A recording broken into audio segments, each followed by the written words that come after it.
మీ ఎలాంటి వ్యాపార ప్రకటనలకైనా వెంటనే మా ఛానల్ సంప్రదించండి. అందరికి నమస్కారం. నేను శిరీష. ప్రస్తుతం మనతో పాటు ఉన్నారు ప్రముఖ ఆధ్యాత్మికవేత్త శ్రీమతి బట్టి ప్రోల విజయలక్ష్మి గారు. అమ్మతో మాట్లాడదాం. నమస్కారం అమ్మ. నమస్కారం అమ్మ. అమ్మ, కొంతమంది తక్కువ టైంలో చాలా సక్సెస్ఫుల్ చూస్తారు. అసలు వాళ్ళు కష్టపడినట్టు కూడా అనిపించదు, వాళ్ళు రీచ్కి వెళ్ళిపోతారు. కొంతమంది ఎంత కష్టపడినా మార్నింగ్ నుంచి ఈవినింగ్ చేసి, ఈవినింగ్ నుంచి మార్నింగ్ చేసి, అది ఇంకా వాళ్ళ లైఫ్ మొత్తం ఇంకా జాబే, ఇంకా కష్టమే అన్నట్టున్నా వాళ్ళకి అసలు దగ్గర డబ్బులు ఉండవు. ఎవరైతే కొంచెం ఇట్లా షార్ట్లో అయిపోతారో వాళ్ళ నాలెడ్జ్ మళ్ళీ ఏంటో తెలియదు, కానీ వాళ్ళు ఒక చూడండి సేపు చాలా హైలు ఉంటారు.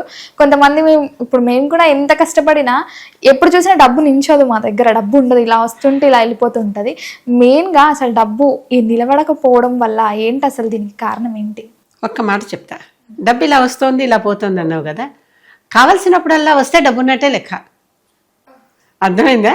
నిలవ ఉండాలని ఎప్పుడు అనుకోవద్దు. డబ్బు నిలవ ఉండే పదార్థం కాదు. అంటే అన్నం ఉంది పాచిపోతుంది మర్నాటికి నిలవ పెడితే, అవునా? పోనీ ఒక రోజు ఉంటుంది, రెండో రోజుకి పూర్తిగా ఖచ్చితంగా పాచిపోతుంది. అలాగే డబ్బు కూడా నిలవ ఉండాలని అనుకోవద్దు. అది చెంచల లక్ష్మీదేవి, ఒక చోట నిలబడదు. కానీ నీకు అవసరమైనప్పుడు అవసరమైనంత వస్తూ ఉంటే నీకు డబ్బు ఉన్నట్టే లెక్క. అర్థమైందా? ముందర మైండ్ సెట్ మార్చుకోవాలి. మనకు బ్యాంకులో ఎప్పుడూ 10 కోట్లు 50 కోట్లు 100 కోట్లు జమ ఉండాలి, ఎఫ్డీలు ఉండాలి అని అనుకోకూడదు. బ్యాంకులోనో మరో చోట అలా కాదు కావాల్సింది. మనకు అవసరమైనప్పుడు, ఇప్పుడు నీకు ఇవాళ 100 రూపాయలు అవసరం ఉంది, లేదా 1,00,000 రూపాయలు అవసరం ఉంది, లేదా 10 లక్షలు అవసరం ఉంది. అంత డబ్బు నీకు అందాలి ఆ రోజుకి ఏదో రూపంగా నువ్వు కష్టపడకుండా అంటే ఎప్పుడో నీ శ్రమ ఫలితం వల్లే ఇంకో రూపంలో వస్తుంది. వచ్చినప్పుడు నీకు ఆ సమయానికి అది ఉంది, అయిపోయింది. అప్పుడు you have to be very grateful to God. ఎందుకని? నాకు అవసరమైనప్పుడు నాకు అవసరమైంది అందింది. నాకు ఆకలింగానే అన్నం అందితే, దాహమయంగానే నీరు అందితే ఎంత హాయిగా ఉంటుంది. అలాగే డబ్బు అవసరం ఉంది ఆ రోజు, అదేదో వృధా ఖర్చు కూడా కాదు, ఉంది. అది అందితే నువ్వు తృప్తిపడు. అది దేవుడు చెప్పే సంకేతం ఎప్పుడు అదే. కావలసినప్పుడు కావాల్సినంతగా కావలసిన వాళ్ళకి నేను ఇస్తాను అని చెప్తున్నాడు దేవుడు ఎప్పుడు. మనకు అది అవసరం ఉండాలి. ఇప్పుడు ఆవిడకి చీరలు అవసరమైతే బోల్డ్ చీరలు వచ్చి పడిపోలా ద్రౌపదీదేవికి. అంటే ఏది అవసరమైతే అది, డబ్బు అంటే డబ్బనే కాదు, ఏది అవసరమైతే అది వచ్చిందా లేదా ఆ రకంగా అనమాట. ఆయన ధర్మరాజు సూర్యారాధన చేస్తే అక్షయ పాత్ర లభిస్తే, అక్షయ పాత్రతో వీళ్ళకి రోజు భోజనం కావాలి. అడవిలో అక్కడి నుంచి ఎలా సంబరాలు తెచ్చుకుని ఎలా చేసుకుంటారు? కోరిన భోజనం ఇచ్చింది అక్షయ పాత్ర. తినేవాళ్ళందరూ ఎంతమంది తిన్నా, వీళ్ళతో పాటు మరి ఋషులు మహర్షులు వాళ్ళందరూ కూడా వచ్చారు. వీళ్ళు 5గురు 6గురు ఏం వెళ్ళలే, ద్రౌపదిను వీళ్ళు 5గురు ఏం వెళ్ళలే, బోళ్ళంతమంది పరివారం వచ్చింది వెనకాల. మరి వాళ్ళందరూ కూడా భోజనాలు పెట్టాలి కదా, తమను నమ్మి వచ్చిన వాళ్ళకి. అంతమందికి అడవిలో ఎక్కడి నుంచే సంపాదిస్తాం? ఈయన ధర్మరాజు సూర్యారాధన చేశాడు, సూర్యుడు అక్షయ పాత్ర ఇచ్చాడు. అక్షయ పాత్రతో ద్రౌపది అందరికీ భోజనాలు పెట్టింది. అంటే పెట్టినా కొద్దీ వస్తూనే ఉంటుంది. మళ్ళీ ఆ రోజు కడిగేస్తే మళ్ళీ రాదని దానికోనేమో కనుక కడిగే ముందు ఎంతమంది వచ్చినా భోజన సమయం అంతా చూసుకుని అందరూ తినేసాక కడిగేసుకోవటమేగా, ఏం చేస్తాం? అలాగా అది అంటే ఏంటి? మనకు అవసరమైనప్పుడు అవసరమైనంతగా అవసరమైన వస్తువు పదార్థం మనకు వస్తుంది. అప్పుడు మనం వీఆర్ రిచ్. అంతకంటే మనకి మాత్రం ఏం చేస్తాం? అవునా? అది మనం భావించాల్సింది ఎప్పుడు కూడా. ఇప్పుడు మనకి ఒకసారి నిజంగానే అవసరం వచ్చింది, ఆ అవసరానికి మనకి ఆ సమయంలో అది కొనుక్కోవటానికి డబ్బు లేదు, అప్పుడు అదే పేదరికమే. వెనకాల ఎంత డబ్బున్నా ఆ సమయానికి మన చేతిలో లేదు, అది పేదరికమే. ఇలా మనం భావించినంతసేపు ఎవరు దరిద్రుడు ఎవరు ధనికుడు అనేది ఇక్కడ తేలిపోతుంది మొట్టమొదటి విషయం. ఆ తర్వాత పూర్వజన్మలో ఎవరికైనా నువ్వు దానం చేసి ఉంటే ఆ దాన ఫలితంగా ఎప్పుడైనా కూడా నువ్వు నాటిందే కదా నీకు వస్తుంది. నువ్వు లోపల పొలంలో ఏ విత్తనం వేస్తే ఆ చెట్టే వస్తుంది, ఆ ధాన్యమే వస్తుంది. కానీ పెసరగింజలు వేస్తే మినపగింజలు పండవుగా కదా. కనుక నువ్వు దానం చేస్తే నీకు ఆ సమయానికి అది వచ్చి అందుబాటులోకి వస్తుంది. పోనీ ఆ పూజ చేసుకుంటే కింద జన్మలోనో ఇప్పుడు వస్తుంది. ఇప్పుడు కొంతమంది తేలిగ్గా వచ్చేస్తుంది, ఊరికే వచ్చేస్తుంది, కొంతమంది కష్టపడ్డా రావట్లేదు. అది ఇంకొక ప్రశ్న మీది. ప్రహ్లాదుడు, ధ్రువుడు వీళ్ళందరూ ఉన్నారా? వీళ్ళకేంటి చిన్నప్పుడే వచ్చేసిందిగా. అవునా? చిన్నప్పుడే వచ్చేసిందిగా. అంటే ఏంటి? వాళ్ళకి నారదుడు కనిపించంగానే, నారదుడు ప్రహ్లాదుడు కడుపులో ఉండగానే బోధ చేశాడు. ధ్రువుడికి కూడా ఈయన ఉత్తానపాదుడు కొడుకు దుఃఖంగా తండ్రి తనని ముద్దుగా తమ్ముడితో సమానంగా చూడలేదని ఏడ్చుకుంటూ అరణ్యాల్లోకి పోతే అక్కడ నారదుడు కనిపించి నారాయణ మంత్రం ఉపదేశం చేస్తే ఈయన తపస్సు చేసుకుంటే ధ్రువుడికి వెంటనే, అంటే చిన్నపిల్లలకి ఎలా తీరిపోతుంది? ముసలి గడ్డాలు వచ్చేసి ఇంతగా అయిపోయి చేసుకుంటున్న ఋషులు కూడా ఇంకా ఉన్నారుగా, కంపారిజన్ వాళ్ళు ఉన్నారుగా, వీళ్ళు ఉన్నారుగా. అంటే ఏంటి, ఎప్పటి నుంచో చేసుకుంటున్నటువంటి పూజ, దానం, ఆ ప్రభావం అంతా ఇప్పుడు పనిచేస్తుంది. ఆ పూజ, దానం, ప్రభావం, కర్మ ఉంది కదా, పూర్వజన్మ కర్మ. అప్పుడు చేసుకున్న పుణ్యాన్ని బట్టి ఇప్పుడు ఫలితం వస్తుంది. తల్లిపోయింది, తల్లి ఈయన కడుపుతో ఉన్నంతసేపు ఆవిడ సంగీతం పాడుకుంటూ వీణ వాయించుకుంటూ ఉండేదిట. పుడుతూనే పాపం ఆవిడకి ఏదో ఆరోగ్యం చెడిపోయింది. పిల్లవాడిని కన్నాక ఆవిడ తల్లి చనిపోయింది. వీళ్ళ పెద్దమ్మ పెంచింది ఇతన్ని. ఇంట్లో అంతా సంగీత వాతావరణం. ఆయన తీసుకొచ్చి కొద్దిగా పిల్లాడి కాస్త సంగీత లక్షణాలు వచ్చినాయి, అంటే సంగీతకారుడి లక్షణాలు ఉన్నాయనగానే తండ్రి పారుపల్లి రామకృష్ణయ్య పంతులు గారని ఆ రోజుల్లో గొప్ప గురువు, సంగీత గురువు. త్యాగరాజ నుంచి 3వ పరంపర అనుకుంటా, 3వ ఆయనో 4వ ఆయనో ఆయన, త్యాగరాజ శిష్యుల పరంపర. ఆ పరంపర ఆయన దగ్గరికి తీసుకొచ్చి పిల్లాడిని వదిలిపెట్టాడు. ఆయన ఆ రోజుల్లో గురుకులాలు ఎలా ఉండేవి, గురువులే ఇంట్లో పిల్లల్ని, ఆ శిష్యుల్ని పిల్లల్లాగా, కన్న పిల్లల్లాగా చూసుకునేవాడు. చేస్తూ ఉంటే ఆయన ఈ తన వంతు వచ్చినప్పుడు కచేరీ ఇవ్వడానికి ఈ పిల్లాడు చాలా బాగా పాడతాడని అందరికి ఎలా తెలియాలి? ఈ పిల్లవాడిని ఒళ్ళో కూర్చోబెట్టుకుని తను పాడాల్సిన సందర్భంలో ఈ పిల్లాడి చేత పాడించాడు.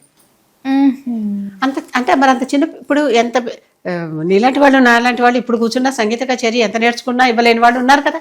మరి ఆ పిల్లవాడు అంత చిన్నప్పుడే ఎలా పాడగలిగాడు? ఇదంతా పూర్వజన్మలో వాళ్ళు చేసుకున్న పుణ్యం, వాళ్ళు చేసుకున్న సాధన. కింద జన్మలో మనం డిగ్రీ దాకా చదువుకున్నాం, ఈ సంవత్సరం పీజీ లెవెల్కి వచ్చేసేట మనం చేసుకున్న జపం, ధ్యానం, ఇవన్నీ ఈ సర్టిఫికెట్లు, ఇప్పుడు నేను చెప్పినటువంటి ఈ సర్టిఫికెట్లు కింద జన్మకి ఈ జన్మకి ఏం ట్రాన్స్ఫర్ కావు, కానీ మనం చేసుకున్న జపం, కర్మ, పుణ్యం, పాపం ఇవన్నీ పూర్వజన్మ నుంచి ఈ జన్మకి ట్రాన్స్ఫర్ అవుతాయమ్మా. అమ్మ చాలామంది అంటుంటారు కదా, నార్మల్గా ఇంట్లో ఎంత డబ్బు పెట్టినా ఉండట్లేదు కదా, మరి వాస్తు ఏదైనా ప్రాబ్లం ఉందా అంటే ఇంట్లో ఏం చూసుకోవచ్చు అంటారు మెయిన్గా? నేను వాస్తు గురించి అంత చెప్పలేను, కానీ వాళ్ళ అలవాట్ల గురించే వాళ్ళు ఆలోచించుకోవాలి. ఎంత డబ్బు పెట్టినా నిలవట్లేదంటే వాళ్ళే దుబారాలు ఏమన్నా చేస్తున్నారా, అవసరానికి మించి చేస్తున్నారా? ఎప్పుడు కూడా ఈ రోజుల్లో ఒక సన్నటి తిన్న లేయర్ ఉంటుంది నెసెసిటీకి లగ్జరీకి మధ్యలో. నెసెసిటీకి లగ్జరీకి మధ్యలో ఒక సన్నని లేయర్. కొంతమంది దాన్ని ఇదనుకుంటారు, దీన్ని అదనుకుంటారు. అవునా? ఒకప్పుడు ఫ్రిడ్జ్ ఇంట్లో ఉండటం ఎంతో లగ్జరీ, ఫోన్ ఇంట్లో ఉండటం ఎంతో లగ్జరీ. ఇప్పుడు అందరికీ, ప్రతి వాళ్ళ చేతికి, చివరికి రోడ్లు ఊడిచే వాళ్ళు కూడా సెల్ ఫోన్ మాట్లాడుకుంటూ వెళ్తున్నారా? వాళ్ళకి డ్యూటీలు కూడా ఉద్యోగపరంగా కూడా సెల్ ఫోన్లో వాళ్ళకి డ్యూటీలు వస్తున్నాయా? అంటే ఏంటి, అది ఎంత నెసెసిటీ అయిపోయింది ఇప్పుడు. ఒకప్పుడు అది లగ్జరీ. ఎవరితోనో మేము ఫోన్లో మాట్లాడామని గొప్పగా చెప్పుకున్న రోజులు నాకు బాగా తెలుసు. అలాంటిది ఇప్పుడు ఈ రకంగా అయిపోయింది. తర్వాత అంటే అవసరాలు మారుతున్న కొద్దీ నెసెసిటీస్, లగ్జరీస్ నెసెసిటీస్ అయిపోతాయి. నెసెసిటీస్ కూడా కొంతమందికి ఒక్కోసారి లగ్జరీస్ కావచ్చు. ఎంత అవసరమైనా కూడా అవదు, లేకపోతే ఏం చేస్తాం, మా వంతు మా శక్తికి చాలదు అది వెళ్ళి చేసుకోవటానికి దానికి అనేవాళ్ళు ఉంటారు కదా, అలాంటివి. కనుక మనం అది మనం గమనించుకోవాలి కాస్త. అందుకనే దుప్పటి ఎంత ఉంటే అంతే కాలు చాపుకోమని సామెత, అవునా? కనుక చూసుకుని మన ఆదాయం ఎంత, దానిని బట్టి మన ఖర్చు ఉండాలి. కానీ వస్తోంది కదా అని విచ్చలవిడిగా ఖర్చు పెట్టుకుంటూ పోతే ఏదో ఒక రోజు ఆ బావి ఎండిపోతుంది. ఒక బావి నీరు మీ ఇంట్లోనే ఉంది, జలం ఉంది, వాడుకుంటూ పారేసి పోలే ఉన్నంత అని పారేస్తూ ఉన్నారు. పారేస్తుంటే ఏమవుతుంది తర్వాత? ఆ జలం ఎండిపోతుంది. జలం ఎండిపోయి అసలు ఆ వస్తువు మీకు తర్వాత లేకపోవచ్చు. కనుక దేనినైనా అమర్యాద చెయ్యొద్దు. డబ్బును కూడా, డబ్బు కానీ నీరు కానీ ఇవన్నీ కూడా అమర్యాద చేయొద్దు. అమర్యాద అంటే ఏంటి? అనవసరంగా ఖర్చు పెట్టడం, మిస్యూజ్ చేయటం, దానిని అబ్యూస్ చేయటం. మిస్యూజ్, అబ్యూజ్ ఎక్కడ జరిగిందో ఏ వస్తువుకైనా సరే, అన్నం తిన్నంత తిని పారేసే వాళ్ళకి మరు జన్మలో అన్నం పుట్టదమ్మా. ఇప్పటికి కూడా కొంతమంది ఎంగిలి ఇస్తరాకుల దగ్గర కొట్లాడుకునేటటువంటి కుక్కలు లాంటివి ఉంటాయి. అంటే మనుషులు కూడా ఉంటారు ఒక్కొక్క చోట. వాళ్ళందరూ కిందటి జన్మలో ఆహారాన్ని వృధా చేసిన వారు. అమ్మ అలాగే చాలామంది ఈ రోజులలో మనం కొంచెం వెతుకుతున్నామంటే చాలు అసూయ వచ్చేస్తుంది ఆటోమేటిక్గా. వాళ్ళు ఎంత కష్టపడి సంపాదించింది అనేది అనవసరం, వాళ్ళకి ఎక్కడి నుంచి వచ్చింది అనే ఆలోచన ఎక్కువ ఉంటుంది వాళ్ళకి. సో ఎంత ఉంది ఏంటి అని ఒక అసూయ అని ఉంటుంది. మన ఇంటికి సంబంధించిన ఏదన్నా ఒక రెమెడీ అట్లాంటి నరదృష్టి అంటే అంటుంటారు కదా, ఒక మనిషి కంటికి నల్ల రాయి కూడా పగిలిపోతుంది అని. సో మరి ఇంటికి ఒక రెమెడీ చెప్పండి, ఇంట్లో మంచిగా అసలు ఇంట్లో వీళ్ళు బాగున్నారంటే, కుటుంబంలో నలుగురు హాయిగా కలిసిమెలిసి ఉన్నారంటే ఏడిచేవాళ్ళు ఉన్నారు. వాళ్ళకి కాస్త ఏమన్నా ఆస్తిపాస్తులు చేరితే ఏడిచేవాళ్ళు ఉన్నారు. వాళ్ళకి ఆరోగ్యాదులు బాగా ఉంటే ఏడిచేవారు ఉన్నారు. అవునా? వాళ్ళకి ఉద్యోగాలు అవి వెంటనే వచ్చేసి బాగుంటే, అయ్యో మీ ఆయన నీ మాట వింటాడా, మీ ఆవిడ నీ మాట వింటుందా అని ఏడిచేవాళ్ళు కూడా నాకు తెలుసు. అలా కూడా ఉన్నారు. ఎందుకంటే ఇలాంటి వాళ్ళందరి నుంచి మనం దూరంగా, అయితే ఇందాక అయిన వాళ్ళు మోసం చేస్తే ఎట్లాగో అని బాధపడిపోయాం కదా, అయిన వాళ్ళే మనని చూసి మనకి దృష్టి పెడుతున్నప్పుడు వాళ్ళ నుంచి ఎంతసేపటికి దృష్టి నివారణకి వాళ్ళకి వీలైనంతగా మనం మొట్టమొదట ఇలాంటి వాళ్ళు ఎవరైనా మనల్ని చూసి ఏడుస్తున్నారంటే తీసుకోవాల్సిన జాగ్రత్త, మొట్టమొదటి జాగ్రత్త అమ్మ, ఇది అందరికీ కాషన్ లాగా చెప్తున్నా, ఎగ్జిబిషనిజం వద్దు. నీ దగ్గర ఉన్నదని ప్రదర్శన వద్దు. అవసరానికి చూపించు, అవసరం లేనప్పుడు చూపించొద్దు. నా దగ్గర ఇంత ఉంది అని కొంతమంది నోట్లు ఇలా పర్సులోంచి తీసి ఖర్చు పెడుతూ ఉంటారు. ఎప్పుడైనా చూసారా? ఎందుకు? అప్పటికి కావాల్సినంత 10, 100, 1000 ఇస్తే చాలు కదా. 1000, 10,000 పోని ఎంతైనా సరే ఇస్తే చాలు కదా. నువ్వు ఇంత కట్ట తీసి దాంట్లోంచి 4 నోట్లు తీసి అవతల వాళ్ళకి ఇచ్చి మళ్ళీ ఈ కట్ట లోపల పెట్టుకోవాల్సిన అవసరం లేదు కదా. అవునా? కొన్నాళ్ళ క్రితం నాకు పర్సనల్గా జరిగిన ఒకటి చెప్తా. నా దగ్గర చాలా బంగారం ఉండేది, నేను చక్కగా వేసుకునేదాన్ని. కష్టార్జితమే, నాకు ఎక్కడ లంచాల నుంచి వచ్చేటటువంటి ఎటువంటి అవకాశము లేదు, ఎవరి దగ్గర నుంచో కొట్టుకొచ్చే అవకాశము లేదు, ఎవరో నాకు గిఫ్టులు ఇచ్చిన అవకాశము లేదు. అంతా కష్టార్జితమే, కొనుక్కున్నవే. పాపం మా ఆయన నాకు చక్కగా ఏమంటారు రోటీ కప్పడం మకాన్ ఆయన అరేంజ్ చేసేసారు. నా జీతం నేను దాన్ని ఖర్చు పెట్టక్కర్లేదు. నాకు ఆయన అన్నం పెడతారు, బట్టలు పెడతారు, ఇల్లు ఉంది కనుక నాకు వచ్చిన జీతం అంతా నేను బంగారం కొనుక్కునేదాన్ని. కష్టపడి ఉద్యోగం చేస్తేనే వచ్చింది కదమ్మా. పొద్దున్న 9 నుంచి సాయంత్రం 6 దాకా ఉద్యోగం చేస్తేనే కదా ఎవరికైనా జీతాలు వస్తాయి, నెల తిరిగేసరికి వచ్చాయి. అది చూసందరూ నీకు బోల్డ్ బంగారం ఉంది, నీకు బోల్డ్ బంగారం ఉంది అంట మొదలుపెట్టారు. ఉన్నది కదా, ఉన్నది దాచుకోవటానికా? నా కష్టార్జితమే కదా, దొంగతనం చేసేం సంపాదించలా, లంచాలు తెచ్చుకుని ఏమీ సంపాదించలా, ప్రతిదీ నా జీతం నుంచే, ప్రతిదీ నేను ఇన్కమ్ ట్యాక్స్ కట్టిన డబ్బుల్లో నుంచే, అది కూడా అంతే కదా చేసింది. కనుక ఇది చూసి నాకెందుకో ఒకసారి విరక్తి వచ్చేసి ఉన్న గోల్డ్ అంతా తీసేసా, అమ్మేసి డబ్బులు మా ఆయనకి ఇచ్చేసా, ఏమన్నా చేసేసుకోండి నాకు తెలియదని. చేశాక తర్వాత నగలు లేవు. ఎక్కడికైనా వెళ్తే ఎవరైనా నన్ను రావద్దంటారా? రావద్దంటే నన్ను రావద్దంటున్నారా? నగలు లేక నన్ను రావద్దంటున్నారా? అంటే ఇన్నాళ్ళు ఆహ్వానించింది నన్నా, నా నగలనా? అవునా? అలాంటి వాళ్ళ దగ్గరికి నేను మళ్ళీ వెళ్ళక్కర్లే. ఇన్నాళ్ళు నన్ను కాదు నా నగలనే ఆహ్వానించారన్న వాళ్ళ దగ్గరికి ఇక సంబంధం అక్కర్లే, తేలిపోయారుగా, అంతే. అంటే మనం ఏ వస్తువునైనా మనకు అది బాధిస్తోందని తెలిసినప్పుడు వదులుకోవటం నేర్చుకోవాలి. ఆ వస్తువు మనని బాధిస్తోందని, అది మమకారం కూడా. ఆ మమకారం వల్ల మనం బాధపడుతున్నామని తెలిస్తే ఆ మమకారాన్ని కూడా వదులుకోవటం నేర్చుకోవాలి. వదులుకొని అంటే విరాగిగా తటస్థుడుగా ఉండటం నేర్చుకోవాలి. ఎప్పుడైతే ఈ తటస్థ సూత్రం వర్తిస్తుందో, అందరూ పాటిస్తారో, ఇక వాళ్ళకి ఎవరికి ఏం చేయదు. ఇంకొకటి అయినా కూడా వచ్చేవాళ్ళు ఉంటారు, అసలు వస్తువులకే కాదు, ఆస్తులకే కాదు, ఇళ్ళకే కాదు, అబ్బా నువ్వు బాగున్నావే అని దిష్టి పెట్టేవాళ్ళు కూడా ఉంటారు.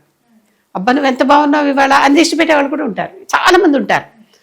చక్కగా నుదుటిని ఇంత బొట్టు పెట్టుకోండి అమ్మా, కనిపించేలాగా పెట్టుకోండి. దిష్టి దాని మీద పోతుంది. ఈ బొట్టు మళ్ళీ మొహం కడిగేసుకుంటాం, పోతుంది, మళ్ళీ పెట్టుకుంటాంగా ఇంకోటి, మళ్ళీ కాస్త కుంకుమ టిక్లీలు పెట్టుకుంటున్నాం, ఈ మధ్య పెట్టుకుంటాం కదా. ఎంత కుంకుమ పెట్టుకున్నా టిక్లీ పెట్టుకుంటే ఏంటంటే ఇక్కడ మనకి 3వ అగ్నినేత్రం ఉంటుంది, అందరికీ ఉంటుంది. శివుడి కంటే తెరుచుకుంది ఇలా కనిపిస్తోంది ఏ కామదహనం చేసినప్పుడో ఏ పరిస్థితుల్లోనూ, కానీ అందరికీ అక్కడ అగ్నినేత్రం ఉంటుంది. అది మనకి విచ్చుకోదంతే, అది జ్ఞానాగ్ని నేత్రం. అది విచ్చుకున్నప్పుడు అక్కడ అగ్ని అంటే ఆహుతి వేయాలి కదా. ఈ పసుపు కుంకుమ అక్కడ ఆహుతి వేస్తామమ్మా, గంధము బొట్టు ఏదో ఒకటి, అర్థమైందా? మనం వేసేటివన్నీ ఈ పెట్టుకున్న బొట్లు ఉన్నాయి కదా రకరకాలవి, అవన్నీ అక్కడ ఆహుతులు అనమాట. ఆహుతి వేయండి, ఇక మీ జోలికి ఎవరు రా. చక్కగా అది కనిపించేలా పెట్టుకోండి. ఏదో కనిపించకుండా పెట్టుకుంటే కూడా లాభం లేదు. అసలు కనిపించాలనే కదా దిష్టి, దాని మీద పోవాలనే కదా మనం పెట్టింది. కనుక అదొక ఉపాయం. అలాగే ఇంటికి కూడా ఏమైనా ఇంటికి రాగానే కనుబడేలాగా ఒకటి ఏదైనా పెట్టండి, దిష్టి అంతా దాని మీద పోతుంది.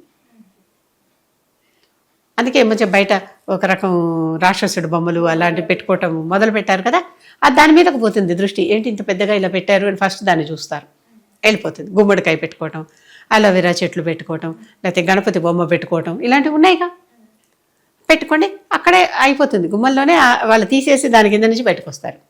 అవి వెళ్ళిపోయినాయి. వెళ్ళిపోయాక ఇక వాళ్ళు కాస్త కొంచెం క్లీనప్ అయిన మైండ్తో ఇంటికి వస్తారు కనుక అంత నష్టం ఉండదు. అయినా కొంతమంది కన్నులు ఎప్పుడు వచ్చినా వాళ్ళు వచ్చి వెళ్తే మనకి ఏదో నష్టం అవుతుంది, కనీసం జ్వరమైనా వస్తుంది, ఒళ్ళు నొప్పులైనా వస్తాయి అనుకునే వాళ్ళు ఉంటారు. అలాంటి వాళ్ళు వచ్చినప్పుడు ఉప్పు దగ్గర దుడిచి పడేసుకోవటమో ఏదో అలాంటివి చేయండి, చేస్తే మంచిది. మొత్తం మీద మాకు ఎన్నో మంచి విషయాలు తెలియజేసినందుకు ధన్యవాదాలమ్మా.